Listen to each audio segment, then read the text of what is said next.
Here we are with another episode of Man to Man Monday, and this week we have a great guest, Andy Blodgett. So thank you for being with us, Andy.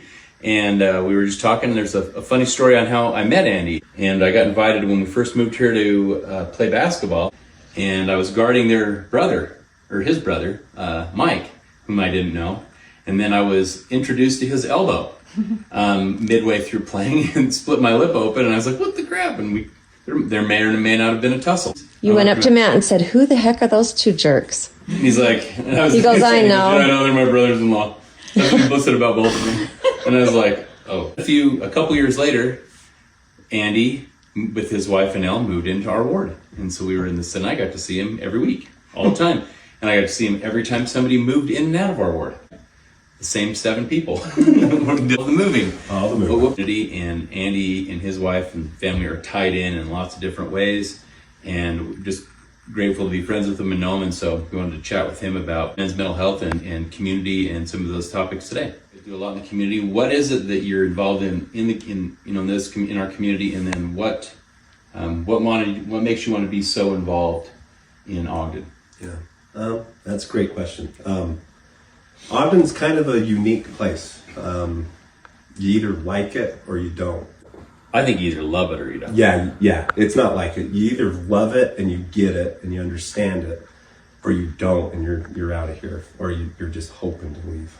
And we might have kids like that, or siblings or people like that we know that they just never understand it. Yeah. But there's just this different feel here, and there's this sense of we're all in it together. Doesn't matter what you believe, where you came from, who you are, especially how much money you have.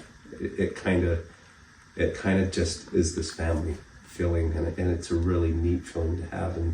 And my parents came here. They weren't Ogden born. My dad was from New Jersey, and my mom was from Clearfield, Tooele, raised. And the second they got here, that's where I feel like they started their life. And I know they had life before that, but it's what the community's given them and given my family that makes us feel like we need to give back.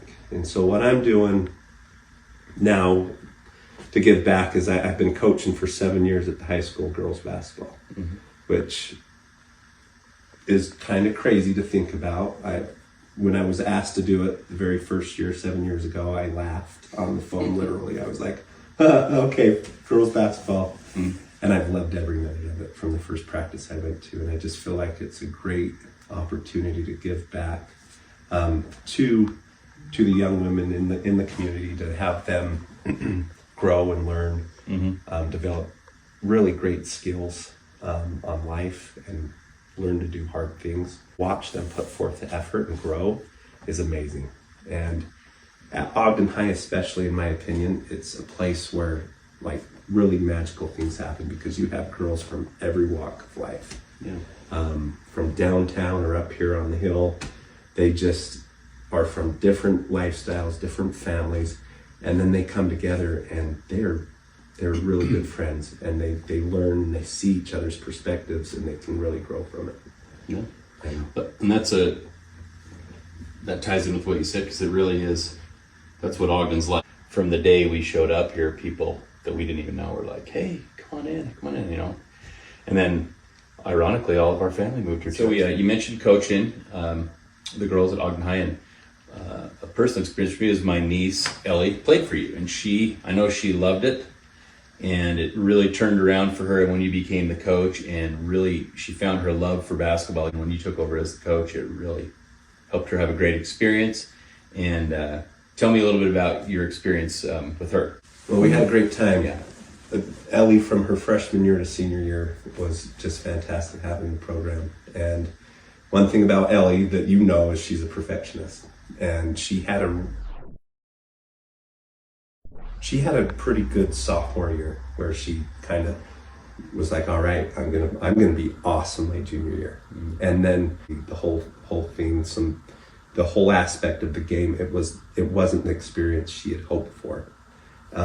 And so I knew that her senior year, some stuff had to change, and I think she did too. And I think she was willing to make those changes, and she really focused on the mental aspect of that.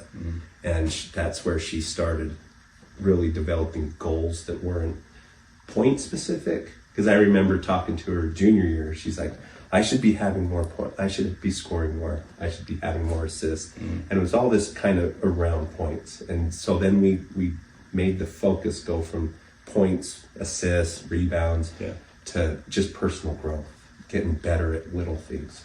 And we had her come last week actually and talk to the team this year about making those same kind of goals, that growth mentality of really focusing in on little individual things that you can do to help your team get better.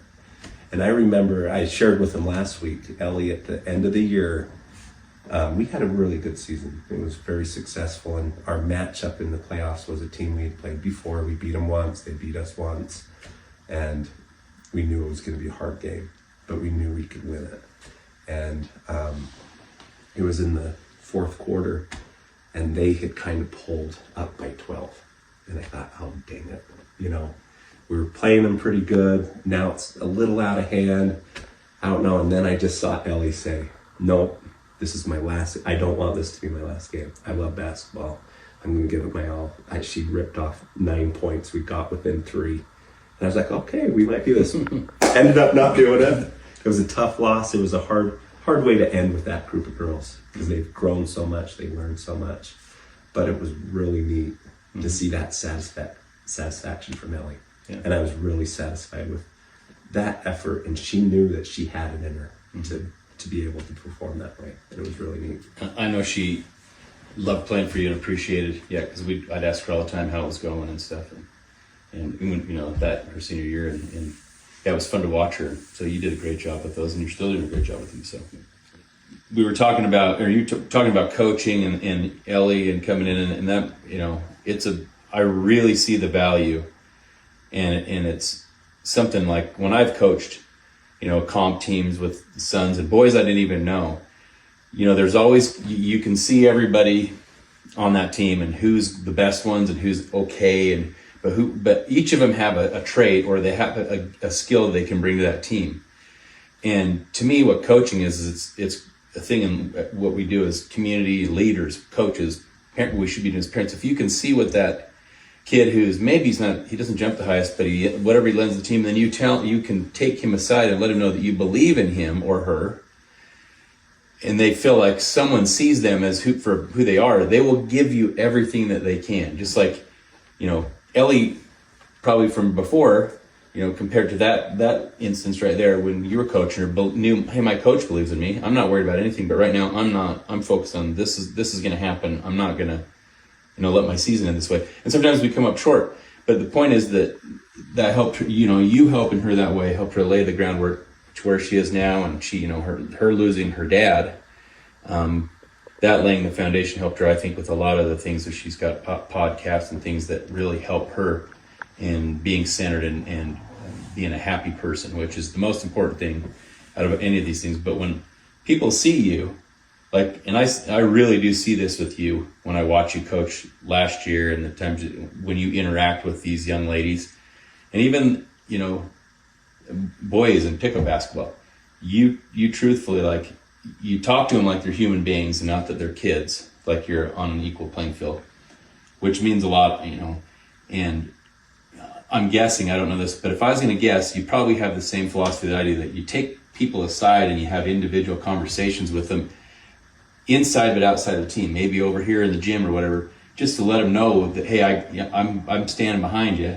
Hey, this is what I expect of you. You might not get the most minutes. You might not get this, but I see you and I'm going to, you know, give you an opportunity. And that's all any of us really want. And I don't think that happens a lot. And it's a good lesson in life that, you know, there's far more things more important than high school sports, right? But the lessons that you're teaching to them to become, you know, young ladies and young women, you have daughters, I have daughters, are the you know, most important thing. And that's what they're going to remember. And that's what I think is awesome about the community aspect of what you're doing. Well, that's the hope, right? And that's one of the major, if not the only reason I am coaching right now, is because it is this opportunity that gives me a lot of meaning in my life.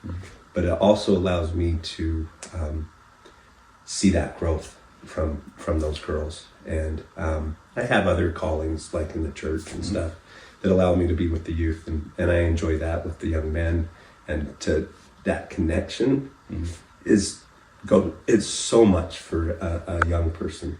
And not only that, it's so much for the adult too. I like having those connections with people is kind of a major thing with living a fulfilling life, one that you feel like, all right, I can do this. All right, my family is great, my community's great, and this whole thing works, you know, and it's just a neat thing that I think all men can do. They don't have to coach. Yeah. It could be in 100 different ways, but it's just reaching out to your community, seeing what talents you have to give them. It makes all the difference, and it's really magical. And I think there's a lot of men that do that.